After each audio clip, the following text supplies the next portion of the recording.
as the header.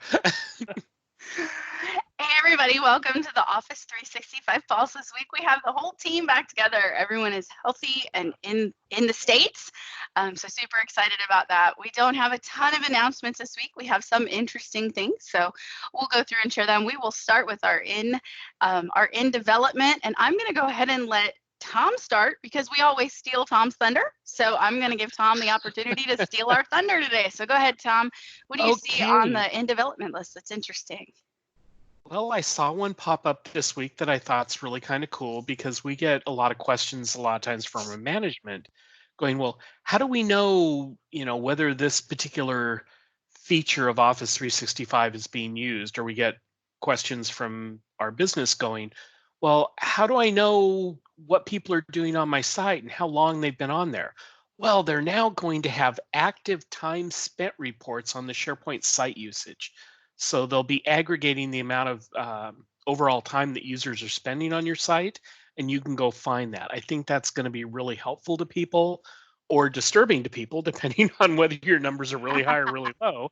I think that will really help people get a clue as to, am I doing stuff that people are coming and looking at, or did I put hours and hours and hours of work into this and I've got an aggregated time of 15 minutes for the week of, two people type thing.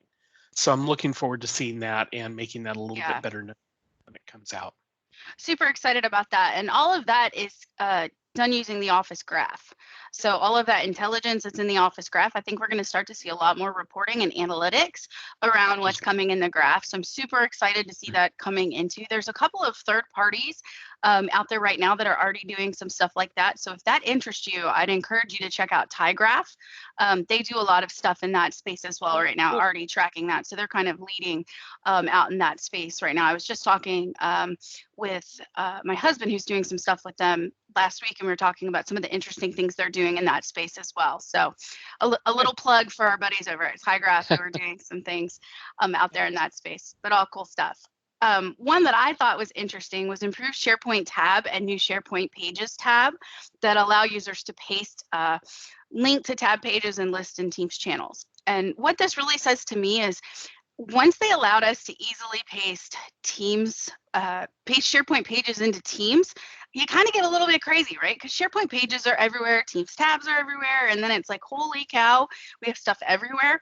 So they're really just looking at it to make it easier for users, making it easier to combine data together. Because, just because I have one SharePoint page, why don't I have 3 SharePoint pages so I can drill down and find the information? And so they're just making that whole experience easier for everybody, easier for people to consume the data, easier for people to put it in there. I would say that they're probably trying to make it a more natural experience for both the creator and the consumer. It's important to note it won't impact anything that's going on with permissions. So you should be fine there. But I just think that's great to identify that they probably said, oh, we might have, let the cat out of the bag. Now that everyone can put pages, we have tabs everywhere. So they're looking at a way to maybe kind of console that together to make it an easier experience. I liked when I saw that one on the list. I thought, okay, good job, guys. So and shout out. Well, shout out to people who may not have caught the news, but there was a big reorg inside of Microsoft in the last couple of weeks. And now the Teams organization, the GM of the Teams organization is retiring now, and Teams is going to roll up under Jeff Teeper on the engineering side. And so that means Teams, SharePoint, and OneDrive and Yammer are all going to run up under the same engineering department. This is nothing but good news for us. So it's going to still have the same engineers. It's going to have all of the same people, but it's going to be a really great experience and story. So the SharePoint conference and build is going to be the first time we're going to the first major event where the United team is coming out. But I'm super excited to see what's going to happen with that. So we're probably going to see a tighter alignment there. But that's an announcement. It was great. It was in this long announcement about what was happening in Windows, and then it was said, and oh, by the way, and I was like, whoa, that last little piece that has a lot of impact on what's happening. So I think we're going to still see a lot of greatness, but having that align up into SharePoint, I think we'll get some of those. Oh, did right hand talk to left hand? I think we're going to see a lot more in sync now. So that's a really big, great announcement. SharePoint, OneDrive, Teams, and Yammer. Yeah. Oh, the new Yammer. The new Yammer. New and improved Yammer.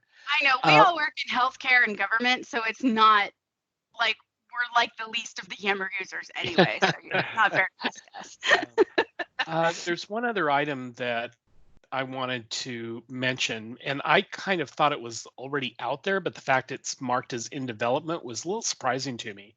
And that is the mover migration. And they're talking about worldwide availability for it. And so for people who haven't heard about that or been keeping up, Mover is a package that, correct me if I'm wrong, they purchased. Yep. They purchased the organization. And this is a migration tool that focuses mainly on migrating files and migrating files from like Box, Dropbox, Google Drive, things like that, and pulling them over into the Microsoft 365 environment for SharePoint or OneDrive, things like that. Again, I think that's a very positive thing, and the fact that we can now look at going after Box.com accounts, or Dropbox accounts, things like that, and being able to easily bring those over into the environment that we're already using with Microsoft 365. And that it's, from everything I've heard, I've not played with it yet, it sounds like it is a really slick package. I've only heard good things about it. So I think that's going to be useful, especially for us as we start looking, okay, we're done with our Office or our SharePoint 2010 migration. Now what do we look at doing maybe with shared file drives and stuff like that? How can we bring those over? I think this is going to come into play for us really quickly. I'm definitely excited. So with Mover itself, I had a decent amount of experience working with my clients as far as using the tools that existed prior to the Mover acquisition. Because bottom line, 100% what a lot of organizations out there did was go out and purchase ShareGate or, Metalogix or AvePoint, something like that, right?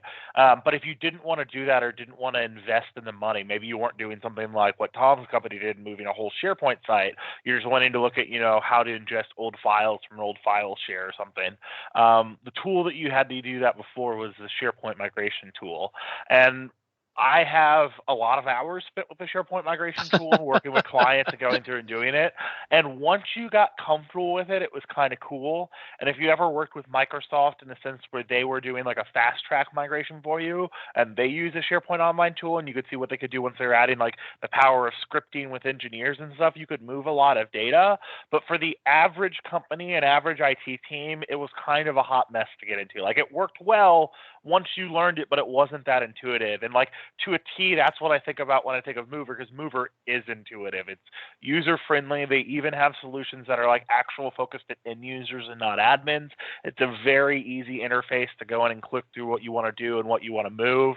And so like I think about, over the last couple of years, the projects I've worked on with some of my clients, when you're going through and looking at what the effort level looks like to get the files you want moved in and the training related to that and trying to familiarize something with it, like this is just an awesome thing and something that's going to make the availability of doing stuff like that, I think, a lot easier for people to consume, which is really cool. I'll go ahead and throw in one too. I'm sure this is something Jen will probably want to chime in on too. But we see there's actually 4 different updates that all kind of fall in line of the same thing. And at least this is the first time I've really noticed it on the roadmap. It might have been something before, but it's the first time that really hopped out to me. And basically, they're starting to update stuff around insider risk management, where they're basically developing admin-based policies to help with organizational risk management stuff. Mm-hmm. And without getting into organizational risk management too much, it's basically how you value and attest to the amount of risk that your organization is taking. So this means with stuff like security violations to how much of your own corporate data you're putting out there, is it accessible, how are you sharing it, stuff like that. This is something that is important that our company does with a lot of the customers we work with, but it's stuff that we did internally with our own policies. Seeing them put administrative power and putting tools inside of the admin center that are going to be available for organizations to help do this and think about it, I think are awesome. So they're going to start seeing stuff around fine-tuning organizational risk policies, giving you insight into the type of level of risk that you have by exposing data, stuff like that. Just really, really cool to see them developing this from an administrative perspective, in my opinion. Yeah, I'm excited about that. And the last one that I have in development is the batch policy assignment and group policy assignment for Microsoft Teams. They're streamlining it so you can assign multiple policies based on group, security group, or organizational unit for Microsoft Teams. So if you're using PowerShell or different things like that, they're just making it easier to do that inside of Microsoft Teams, which I think is going to be a great way to do that. Because, as we're going through with Teams, Teams is a relatively new application that's out there. People are getting their feet wet and learning how to do it. And as you're going through and doing it, you might decide, oh, there's a policy we need to change, or there's a group policy we need to change for just this subset of people. And so they're making it easier for us to do that at that level using PowerShell. So they're giving us those administrative features that we need. So that's in development right now. So I think that one's exciting. I think we've covered them all. Tom, did you have any more on the list for in development? Oh, I'm ready to roll on to rolling All out. right, roll it on, Tom. Roll it on. What you got? Oh, so what did I actually end up flagging here? One to add into what Adam mentioned is that the general availability of insider risk management is now rolling out. And another thing that we kind of talked about last week on that too is the risk management kind of plays hand in hand with the communication compliance. So, these communication compliance can start to look at the way that you're doing, messaging between internal groups and stuff like that, looking for bullying and looking for repeated behavior along the lines of bullying. So I think that whole insider risk management, communication compliance is going to be a really interesting thing once it gets out there and people start playing with it and they start looking at what's going on, especially for like your financial firms and things like that for the insider risk management, being able to make sure that people are not doing things and saying things and communicating information back and forth between areas that should not be communicating back and forth with each other. So I think that's a pretty good thing. Yeah, that's really, I'm excited about that one. One that I like is the Easy Page and News Publishing Experiences from SitePages Library. Now, this one, for people who don't work in communications or people who don't push information out to end users a lot, they may not understand why we would need this, but I do this a lot. I work with the sales team and one of our sales teams at Planet, and I use news as a way to send them out just a little tidbit of information, little reminders of information, usually every Friday at 2 o'clock, every 2 weeks. Well, sometimes I need to resend that same information, or I don't want to, rewrite the same thing. And I just want to republish the same post, maybe not without, not with making any changes to it. I just want to republish it so it goes to the top of the list. Or when I republish it, it's going to send them a notification or different things like that. And so I don't want to have to open it, edit it, make changes, do all of those different steps. So being able to do this from the site library experience and the SitePages experience is really what it is. It's going to be a great feature for those of us that are in communications and who are managing that flow back and forth. So giving us extra ways to quickly and easily do that is going to be a great tool. It takes, I think, 27 times for a piece of information to hit someone and for it to stick. Can you tell I work in communication? It takes 27 times for something to stick. So I'm going to have to find different ways to tell you, because if I tell you the same thing 27 times, you're going to want to smack me. So I have to tell you creatively the same thing 27 different ways. So this is just one method that I can do to do it. So making that easy, so I save myself 3 clicks. Those 3 clicks are going to just be a delighter. So I'm very excited to see that that coming. And I'm guessing that they probably saw from telemetry that a lot of people were opening pages and republishing them without making changes and said, well, we could save them clicks. So I'm really excited to see that rolling out to environment. So that's one of those things that I think is a very small thing, but will be very impactful to the end users and the people in communications. Or it doesn't have to be communications. It could be someone in HR. Think about it, who has to send out, please remember to do your time card today. That reminder and all of those different things. So I think that's a great one. That's a great one that's coming out. How about you, Adam? 2 that I really like in the rolling out stage. So we've talked some about this in the past, but we've kind of, discussed off and on sensitivity labels, the different thing going on. Microsoft has been working for the better part of a year now, trying to really bring together the overall experience of sensitivity labeling into what they're calling a unified experience. There's basically was for a while 2 different development paths that they're kind of trying to merge into one, so it's a unified experience for everyone. But they had 2 updates that are now rolling out related to sensitivity labels. The first one is basically that you can now associate basically groups, SharePoint sites, stuff like that with sensitivity labels as a whole. So you can go through and basically say, oh, okay, I want to put this sensitivity label on a whole SharePoint site or a whole Office 365 group, something like that. And you combine that with the second one, which is sensitivity labels is now going to support some of the things like active protections. If you want to do stuff like, oh, I want to go through and add encryption across the whole level site of anything that has a sensitivity label, or I want to go through and I want to do something like go ahead and have DLP-based policies applied to anything that has a security label. Well, now you can have that level of security and then combine that with combining it to a whole site. And it doesn't have to be, or this can be retroactive. So this is really going to help the organizations that already have their deployments out there in SharePoint or already have their deployments in teams or groups and are now going through and trying to retroactively put in this enforcement sensitivity labeling, the security and compliance policies. Well, back in the day, you would have had to go through and say, okay, I'm going to open up the files in this section, and I'm going to go one at a time and apply these labels to these files. Well, instead of having to do it piecemeal like that, you can actually go through and say, I want to do everything. So everything that falls into this, financial site, I'm going to go ahead and mark with this custom label that says this is FINRA compliant specific. So therefore, you need to do the following things to it. So it's really going to save time for people that already have those deployments in place and are going through and want to say, okay, just blanket apply it to everything underneath here, which I think is really cool. And again, someone who has spent a lot of time over the last 2 years working in the security and compliance area, this is an area that I've talked with clients a lot about. And it kind of sucked when you had people that already had deployments be like, all right, cool. Well, now that we've created this, someone's going to have to spend 3 hours and go through and individually label every file that you have with this. So being able to say, okay, everything that falls into this bucket over here, everything in this site, everything in this group, go ahead and apply that label to is really cool. Cool. Well, I let Tom have thunder on 2 categories, but I'm stealing all the thunder in the launch category. So I have 2 that I absolutely love that I'm going to talk about. So the first one, and I know Tom loves this too, so I'm just sorry. We could just have thunder together. OneDrive for Business file request. So OneDrive users can request files by sending an upload only link. And so what this is supposed to do is make life easy, right? So when we're getting ready for a big presentation, I can send people to a location and I can say, hey, everybody, put your file here.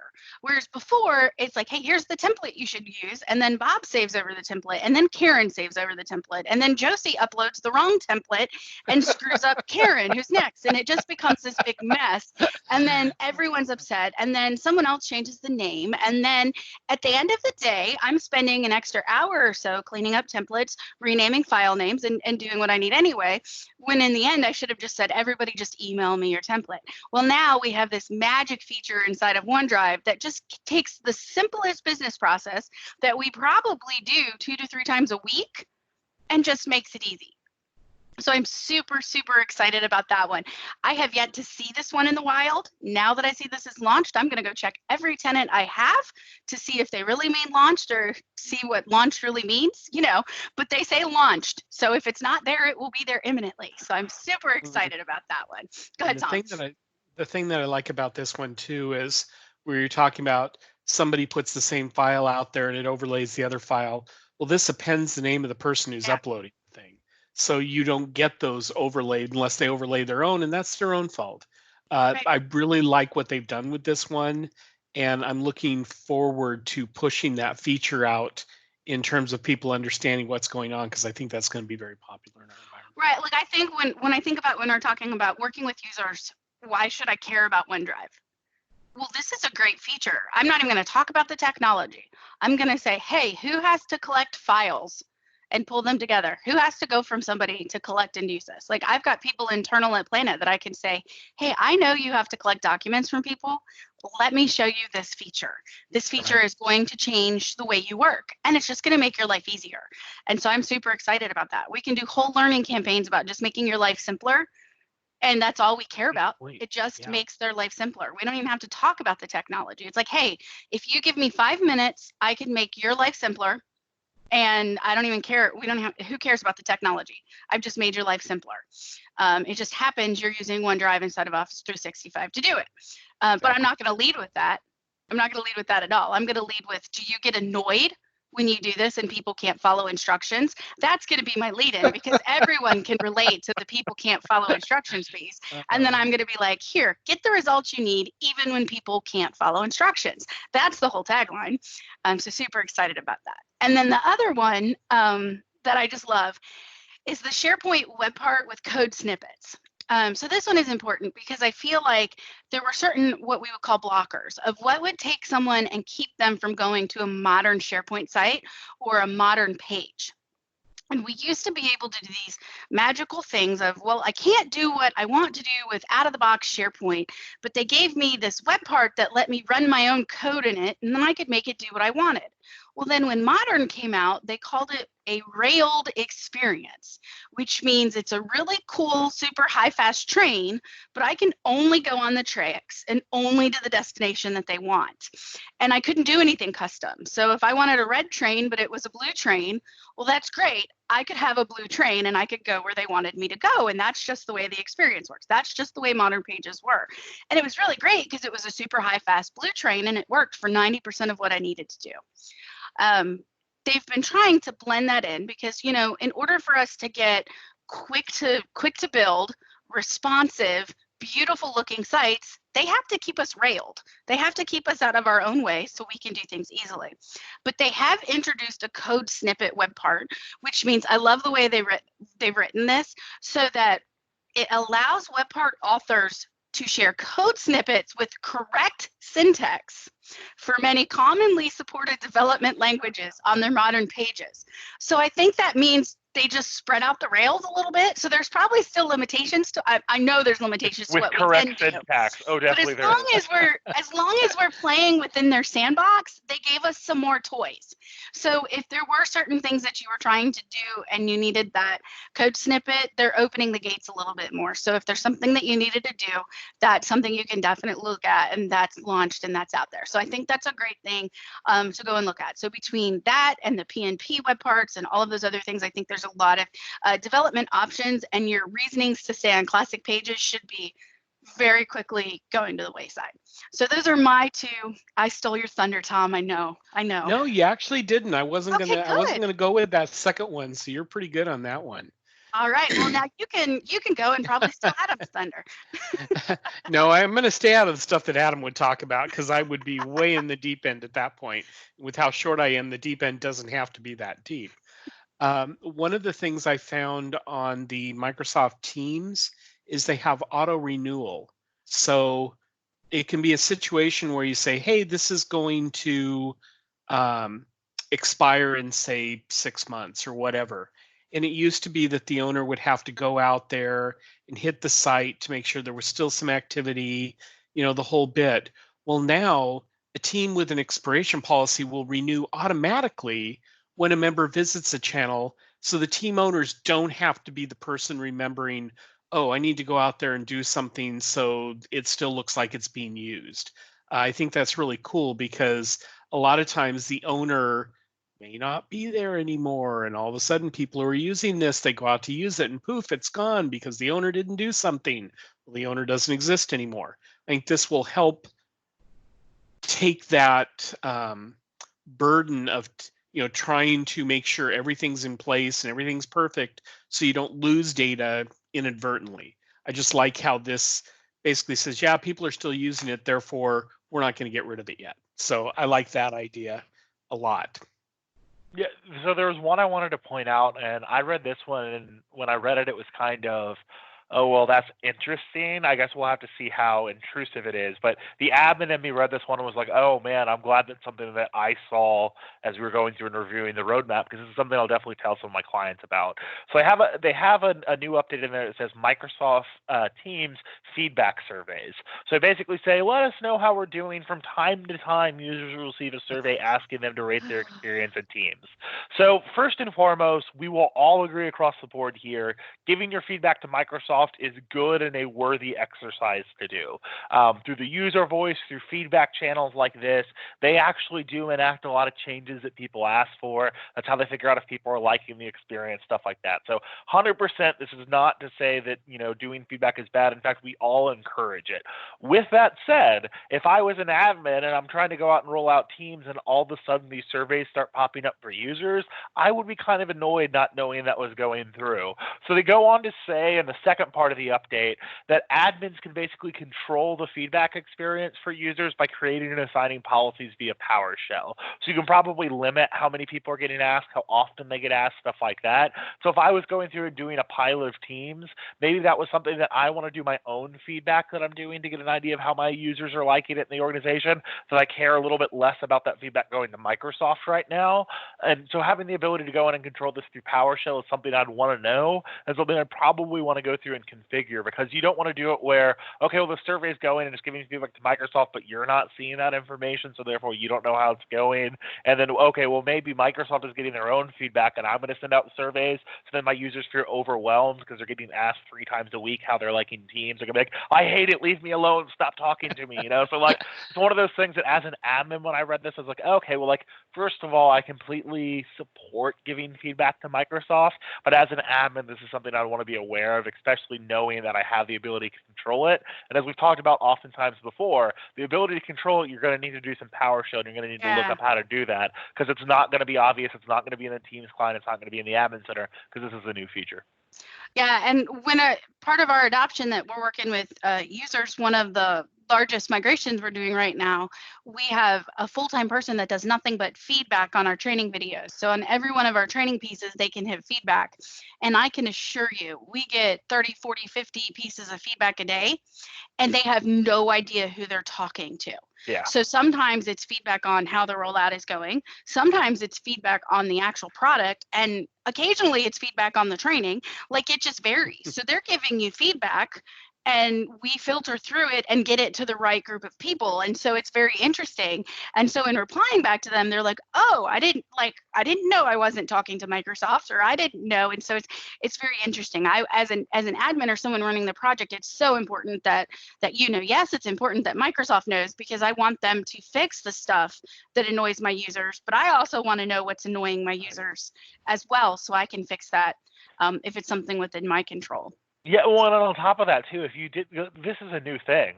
So if you weren't paying attention to the roadmap and didn't know that these updates were coming out, one of your users would come to you and be like, "Oh, hey, so I was giving feedback," and you'd be like, "What?" Or be like, or "Okay, why yeah, didn't you thinking they're respond to my talking about something feedback?" else." Yeah. And so it's one of those things that this was one of the updates I saw, and it's kind of innocuous, but again, like, in my head, being someone that's involved in this type of training and this type of onboarding and feedback, is kind of like, oh man, I definitely, like, shining star. I'm going to need to tell some of my clients about that. Most definitely. Well, one I think is really cool too is that SharePoint and Planner. So Planner activity is now going to show up in the site activity web part. So that's really cool. So if you have a planner connected to your SharePoint site, then your activity feed for the site activity of, hey, what's going on in the site, if people are updating the task in the planner, they're going to show up as part of the site activity feed, which is a really great experience for overall collaboration. If, like, you're just trying to go to a project site and say, hey, who's working on what, right, you get a holistic view of what's going on instead of having to go to disparate locations and stuff like that. So I think that's a really, really great feature that's kind of launched out there. It just provides, you can see everything in one spot, which is kind of what an activity feed is supposed to do, because Exactly. people see a site now as it's not Teams and SharePoint and Planner and To Do. It's a group of people using all the tools across everything. So why wouldn't an activity feed show me everything? So it's a really great, just natural add-on. So I'm excited about that one. Yeah, I'll throw in one more as well too before we'll see if Tom has any others he wants to add in. This one was oddly relevant to me. I'm literally, like, I have time blocked off later on in the day to go through and start putting together a training for one of our clients related to this topic, but they're basically coming out with a new advanced e-discovery dashboard. So if you ever get an e-discovery request, so say someone says there's a legal case you need to go through and review, up until now you could go in and do a content search and then basically just, okay, I have everything related to that. But you basically just got a giant dump of information. Okay, I went through and looked for everything related to Project Gemini. Anything that had Gemini in it, whether it be an email or a file, has come up. It's now this dump of information that I can go through and review. But that was it. It was just a dump of information. So going through and figuring out what to review, what's relevant, what's needed, stuff like that, that was kind of up to you. What Microsoft took responsibility for is, okay, here's all your content. Now have fun. They actually are coming out with a new e-discovery dashboard with the explicit purpose of giving meaning to that data. So if you go through and you do a search and you have a whole bunch of content that comes up, it's basically going to give you a better way to identify what that content is, when it was created, what exists in there, stuff like that. So that way you say, okay, I now have this giant dump of information. Well, let me get an idea of what this information is, where the files are, how old it is, what information, where it contains, stuff like that. So that way if you're going to go through and say, okay, I need to start digging into this, it gives you a little bit more meaning to maybe you can specifically look for the type of stuff that you're actually wanting. So when I saw this, I thought it was pretty cool because I will actually be putting together training on this. So knowing that this new feature is out there is definitely something I'll make sure I highlight in my training. Cool. Awesome. Anything else, Tom? I didn't have a whole lot. The last thing that was on our list that I'll just mention is we've talked about the communication compliance piece, talked about it last week, mentioned it a couple times. It's now in a launch status. So general availability, communication compliance, as it's listed here, helps organizations address code of conduct policy violations in company communications, while also helping organizations in regulated industries meet specific supervisory compliance requirements. If that specifies who you are, definitely go out there and take a look at communication compliance and see how that might be able to help you. Yeah. Well, next week is the big AIM conference out in Dallas, Texas. So in my homeland. So that'll be interesting to watch. We'll definitely be watching that. I will say that we will probably adjust the recording of the Pulse based on some scheduled activities out there, so we can make sure we cover any announcements that are going to be coming out of that conference. I know Microsoft has a really big presence out there next week. Other than that, I don't think there's anything major coming on. Of course, I know March is the busiest month to get registered for the SharePoint conference. So it is also the last month to get registered and still get one of your cool, I think you get an Xbox or a prize or something if you get registered. So I'll put in, you can use code Mason for $50 off. I think it's 50 or 100 or something like that off. But you can get registered out there for the SharePoint conference. I know it's going to be great. And for government folks, they have actually put in an entire track for government specific sessions. So there's 8 specific speakers that are coming in and doing government focused sessions. So every day there will be a very specific topic that is related especially to a government type session, where we will be talking about specifics in GCC, GCC High and DoD, because that was a request from attendees last year. And then at the end of the week, myself, Patrick Curran, and Billy are actually doing a whole workshop on building a SharePoint environment and an Office 365 implementation in the sovereign cloud. So we are doing a whole workshop on it based on request. So I know a lot of our audience is government focused, and so that's a new thing that they're adding this year. So I think it's very important for people to know that Microsoft is really supporting that, and that content will be there this year. So exciting stuff. So awesome. Well, I think that's all I have this wonderful week, and we will see y'all next week. Thanks everybody. Bye. Bye.